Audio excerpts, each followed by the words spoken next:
Yo, kamusta kayo mga friends kung malulupet? Sana'y nasa mabuting kalagayan kayo ngayong mga oras na ito. Ay, ang lamig. Taglamig na naman. Taggabok na naman. Hindi ko na nalilinis sa motor ko. Ang dumi. So, ngayong araw mga friends, sasabihin ko lang sa inyo kung bakit ako nagpalit ng camera. Di ba dati naka GoPro ako? GoPro Hero 10. Tapos ngayon, nagpalit ako ng DJI Action 4. So, ano nga ba naging turning point? Bakit ako nagdesisyon na magpalit ng camera? Sobrang, hindi naman sobrang hirap. Pero, nahihirapan ako mag-record dun sa GoPro ko. Minsan kasi, ang GoPro ko, ang bilis na malobat. Yung tipong kaka-charge mo lang, maya-maya lobat na agad.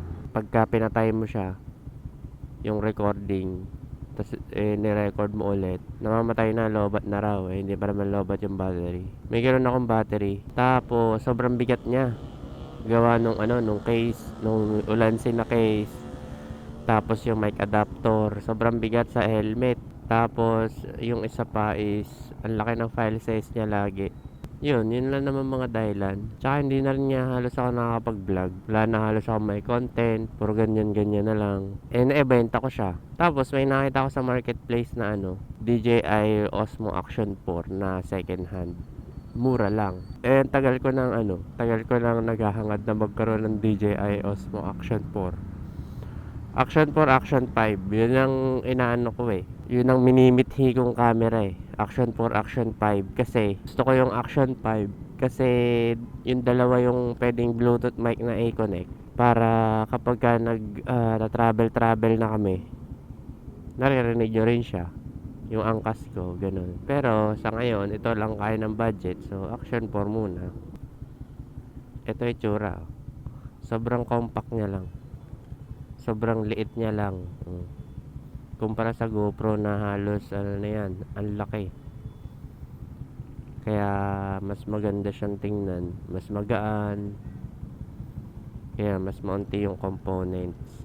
So ano ba yung mga nagustuhan ko dito? At parang yun nga, yung mas nagustuhan ko dito kaysa sa GoPro, unang-una yung battery life. Grabe yung battery life. Sobrang layo ng diferensya ng battery life ng DJI at GoPro. Parehas lang ng resolution. Ginagamit ko 4K 30 FPS. Ganun lagi yung ginagamit kong reso eh. Ang layo ng pagitan. Ito dalawang balik ko sa Kalatagan, isang battery eh.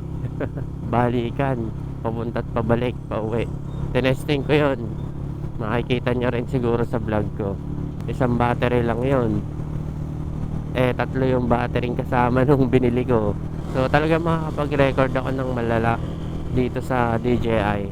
Ang bilis pa niya. Ang bilis ng response, ang bilis ng recording. Tapos ang space niya optimize. Yung 2 hours 2 hours ba yun? 2 hours and 10 minutes na capacity na pagre-record ng GoPro sa 128GB na memory card. Dito sa DJI ko 2 hours and 50. Ibig sabihin halos 3 oras na yung kayang i-record ng 128GB dito sa DJI Osmo Action 4. Laking agad nun. Kasi lalo na ako kapag minsan kapag nagra-ride ako, talagang dire-diretso ako mag-record eh.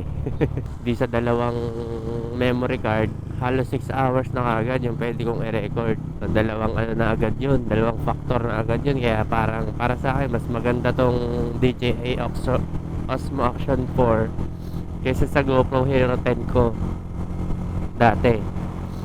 So, ang isa pa is yung sharpness ng details ng video.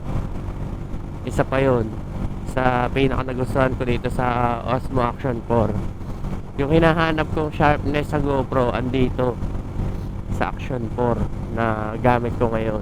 Napakalayo ng diferensya. Although maganda naman yung yung details dun sa GoPro. Kita nyo naman sa mga ina-upload ko ng nakaraan eh. Maganda talaga siya. Pero pagdating dito sa DJI, iba. Iba talaga yung feel niya, parang ewan ko, iba yung details, iba yung atake ng pagka HD niya, ganun, ibang iba, napakalayo. Tapos ano pa ba, yun yung ano, quick release, isa pa, hanep, laking bagay ng quick release. Hindi ko lang nga tinatanggal tong ano eh, yung magnetic mount dito sa helmet ko. Yung DJI na lang tinatanggal ko kapag ka ano, talaga hindi na maaalis yung angle. Ayun na talaga. Yung GoPro walang quick release, so hindi siya pwede. Talagang kada setup mo, yung kada tanggal mo, i-set up mo uli siya na dapat kaparehas ng angle na kung paano mo siya tinanggal, yung mga ganun. Eh dito, pag tinanggal mo yung camera, andun pa rin yung mount. Pag binalik mo yung camera, kung ano yung angle na tinanggal mo, andun na. Eh medyo tamad pa naman ako. Yun, isa magandang feature dito sa Action 4 na wala dun sa GoPro 10 ko. Tapos ano pa ba? Yun, yung decibel meter. Yung decibel adjuster, yung gain adjuster. Isa yun sa pinakamagandang feature din nitong DJI, yung gain adjuster. Kaso nga lang, depende rin sa mic. Pag hindi masyado maganda yung mic mo, mahirap siyang timplahin. Gaya nitong ano, Boya BYM1 ko na mic. Nahihirapan akong timplahin siya. Tapos yung isa ko pa nagustuhan dito sa DJI na to na wala sa GoPro Hero 10 ko, yung D-Log, yung log file, yung log profile ng kulay. The best yun. Lalo na kung mahilig ka, katulad ko na mahilig ka mag ano, color grading ng vlog. Isa yun sa pinaka ano ko eh, pinaka gusto ko, yung log file nitong log profile nitong DJI, lagi ng log file eh. Log profile nitong DJI, napaka solid, ang dali mag color grading, talaga matitimpla mo yung gusto mong kulay. Talagang para sa akin, kung ngayong panahon, Action 4 talaga ang pinaka the best na budget camera sa ngayon. Kasi yung Action 5 medyo mahal pa eh. Maganda yung Action 5 kasi pwede ka mag-connect ng dalawang mic sa isang camera, yung wireless mic. Ito hindi kaya, ang alam ko hindi nito kaya eh, isa lang. Yung Action 6 naman mahal pa rin. Tapos yung GoPro 13 mahal. Yung Insta360 na bago mahal din.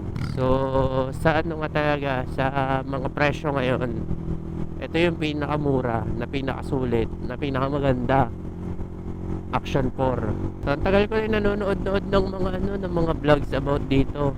Tapos ngayon nagagamit ko na which is satisfied talaga ako. So yun, yung mga makakapag video na ulit ako nang hindi ako, yung less hassle.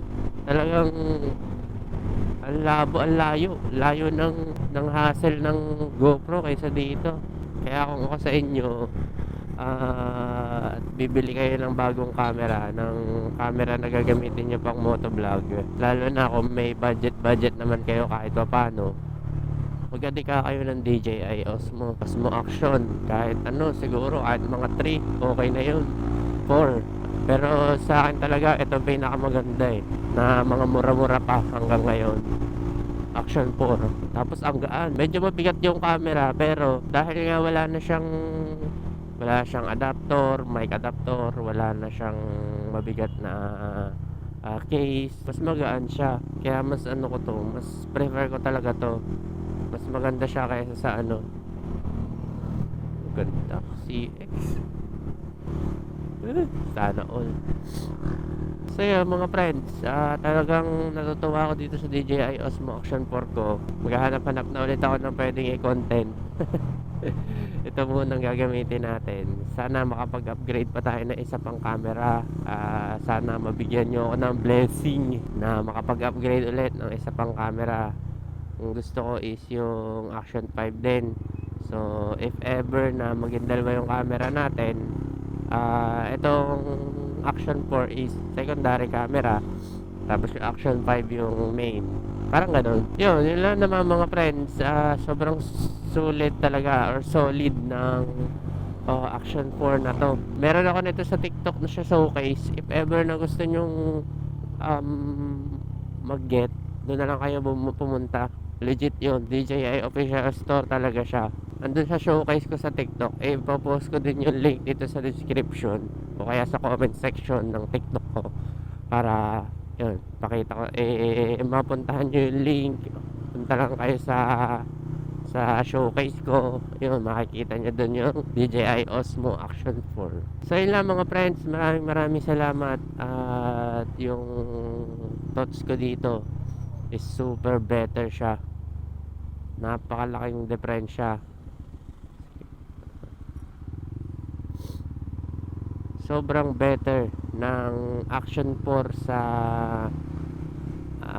GoPro Hero 10. So yun lang mga friends. Yun lang yung ano ko for today, thoughts ko for today. So yun, maraming salamat mga friends. At magkita-kita ulit tayo sa susunod na vlog. May konti lang ulit pa akong paalala na maghinay-hinay kasi may naghihintay sa ating bahay. In English, don't drink and drive. Peace, yeah.